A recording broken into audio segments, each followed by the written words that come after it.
Quincy looks good. Rocco looks good. They've had good weeks, progressing well. Ernie's a game time.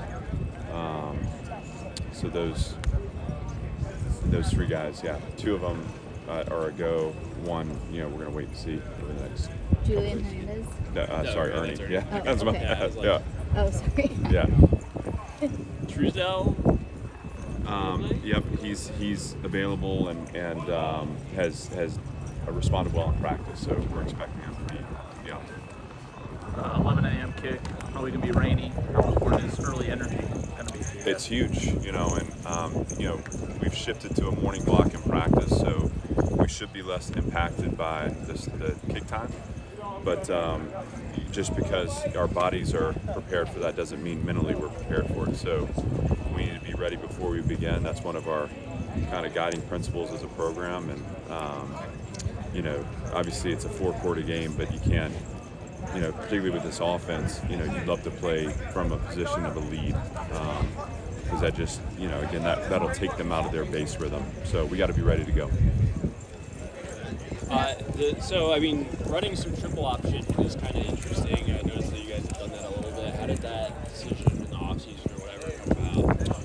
Well, we've always felt like heading into the season that running back is a strength. And so when you add Mike back there, you have the ability to create those option looks. And those are ways to differentiate against our opponents too. Because anytime that you're in an option mode, you're forcing the defense to defend all 11 positions, and so we feel like Mike's a dynamic playmaker, and him with the ball in his hands making decisions in the option game is a good thing for Vanderbilt. And particularly when he's, when it's a potential give to Rocco, a potential pitch to Ray or whoever it is, Jade McGowan.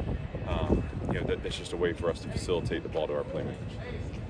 Obviously, you talked about wanting to get more players in the game, and on the depth chart, there was more players listed. What is kind of your ideal when it comes to when those players get in the game? Would you like them to get in early, or is it a preferable, like, if you get a lead or in the second half sort of situation? What are you hoping for there? It's not waiting on the game to dictate. It's setting a rotation schedule so that you make sure that guys are in the game before they're needed in the game, if that makes sense. So you never want to have someone sit on the sideline and be needed in the third quarter or fourth quarter and be running out to take their first snap. There's a balance, and I think position by position, it depends what is the distance between the starter and the number two, right? Mm-hmm. Or the starter and the number three. If that margin's small, then you're going to get them in early and often, and you're going to play a true rotation.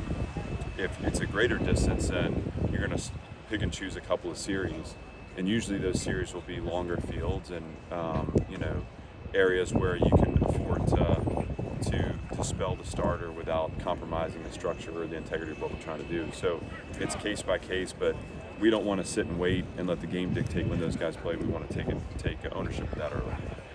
I feel like in the past with transfers who leave your program in good standing, you've kind of indicated like a willingness to help them find a new home to some extent. Did you talk to Dave Clawson about Brendan Harris? I did, yeah, absolutely. And I'm happy for Brendan and believe in him. I believe in Brendan, and sometimes guys need fresh starts, and I was happy to see that he was in rotation last weekend, and excited to watch him compete this weekend. And the beauty is he's a Vanderbilt graduate, so he and I have that in common. And my support for him won't just doesn't end when he finished playing here, because he's an alum and a football alum. I'll look forward to supporting him. Certainly as long as I'm in this position, but even beyond that, because again I'm a part of that network too.